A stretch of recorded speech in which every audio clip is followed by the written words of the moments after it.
오늘 우리가 함께 읽은 본문을 읽으면서 여러분 어떤 생각을 하셨습니까? 아이고, 오늘 이 본문 가지고는 은혜 받기 어렵겠구나, 혹시 그런 생각 안 했습니까? 사실 설교하기도 어려운 본문입니다. 아니면 아이고, 어떻게 사람이 800년을 살고 900년을 산다고 적어놨노? 이거 무엇이 잘못된 거 아닌가? 혹시 그런 선입견이나 믿음이 있으면 그는 오늘 은혜 받기 쉽지 않을 겁니다. 그러나 이것이 하나님의 말씀, 성경에 기록된 하나님의 말씀임을 생각하고 겸손하게 이 설교의 귀를 기울이고 성령의 은혜를 사모한다면 지금 가랑비 같은 그런 은혜가 임한다 할지라도 여러분의 심령 속에 차곡차곡 쌓여서 이 말씀이 우리 모두에게 복이 될 줄 믿습니다. 오늘 본문은 아담의 계보입니다. 계보라고 말하는 족보를 말하죠. 누가 누구를 낳고 또 몇 년을 살다가 또 어떤 자녀를 낳고 그러다가 몇 살 때 죽었다. 자, 이런 내용이 계속 반복되어 나옵니다. 그런데 다시 본문을 잘 보면 단순히 그렇게만 되어 있는 것이 아니라 몇 가지로 구분해서 정리해 볼 수 있습니다. 먼저는 1절에서 5절까지는 아담에 관하여 하고 있는 말씀입니다. 그리고 6절에서 마지막 절까지는 셋에서 노아까지 10대에 걸친 그 자손들의 계보를 쭉 연결하고 있습니다. 그리고 그 가운데 우리가 아주 익숙한 두 사람, 에녹과 노아의 이야기가 거기에 나옵니다. 이렇게 나누어 놓고 보면 이 본문에서 우리는 많은 하나님의 영적 교훈들을 찾아낼 수 있습니다. 성령께서 우리의 마음을 최대한 열어서 오늘도 우리에게 말씀하시는 하나님의 음성을 성경을 통하여 잘 들을 수 있고 그 말씀이 우리 모두에게 복이 될 수 있기를 주의 이름으로 축원합니다. 먼저 가장 궁금한 것은 어떻게 당시의 사람들이 800년을 살고 또 900년 이상을 살 수 있었느냐 하는 것이죠. 요사이 지금은 100세 시대라고 말하지만 100년을 살기가 쉽지 않는 지금 시대에 우리로서는 도무지 이해도 상상도 되지 않는 나이입니다.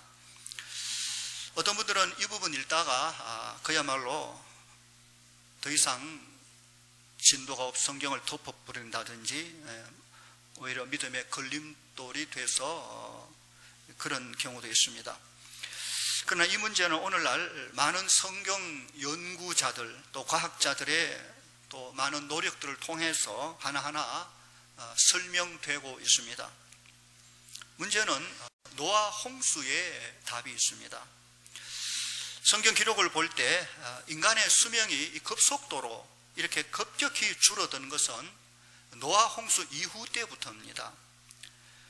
다시 말하면 노아 홍수 이전과 홍수 이후는 엄청난 변화, 자연의 변화가 일어났습니다. 창세기 1장에 보면 처음 지구, 하나님이 세상을, 이 땅을 지으실 때 이 지구 위에 이 하늘이 둘로 나뉘어져 있었습니다. 궁창을 가운데로 하고 궁창 위에 물이 있었고 궁창 아래에도 물이 있었다 그랬습니다. 그때 이 지구는 거대한 이 물청, 이 이중 온실처럼 그 안에서 보호되고 있어서 극심한 더위나 추위나 이런 것이 없었습니다. 태양빛이 직접적으로 사람에게 해롭게 바짝 쪼이는 그런 것도 없었고 당시 사람들은 전혀 오염되지 않는 그런 음식을 먹었을 것이고 또 불멸의 몸으로 창조되었던 당시 사람들의 엄청난 건강했던 몸 때문에 아마도 그렇게 장수하는 것이 정상적이었을 것입니다. 그런데 노아 홍수가 한번 지나가고 그 후부터 하늘에 엄청난 물들이 홍수를 통하여 땅에 쏟아진 적이 있었습니다.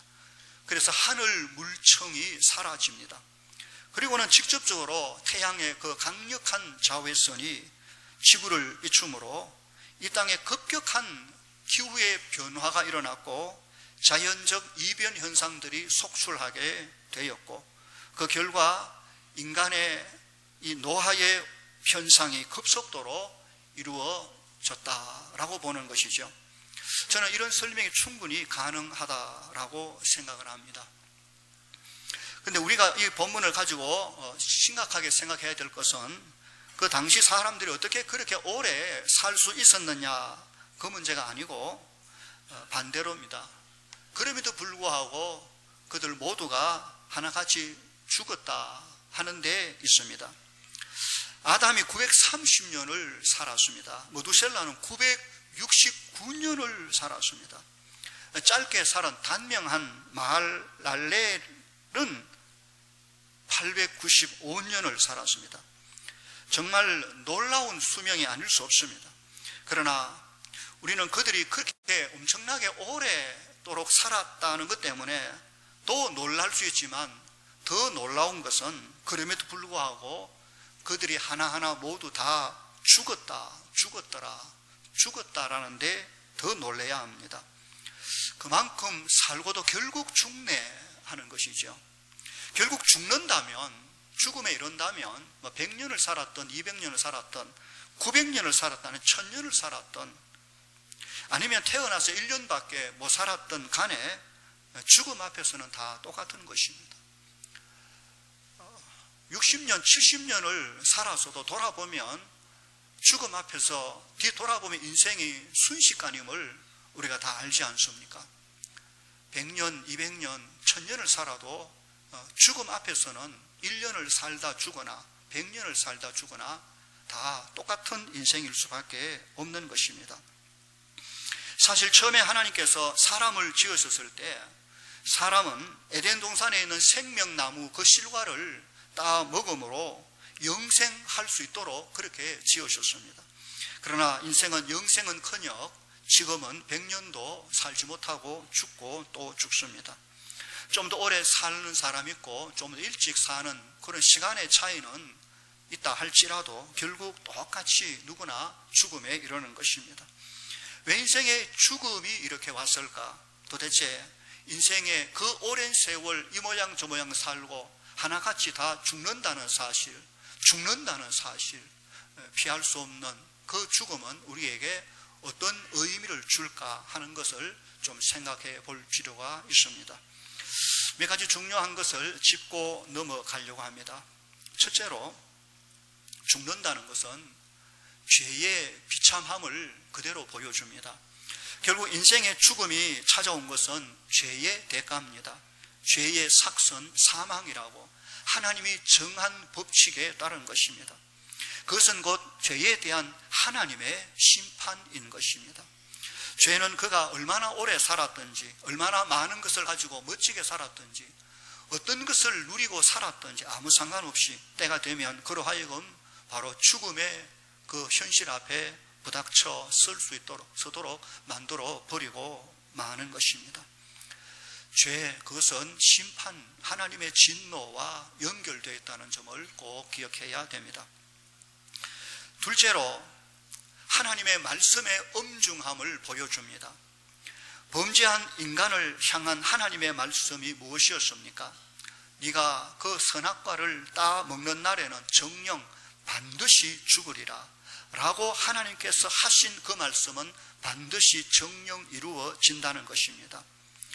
하나님의 말씀을 가볍게 여겨서 안 되는 이유가 여기 있습니다.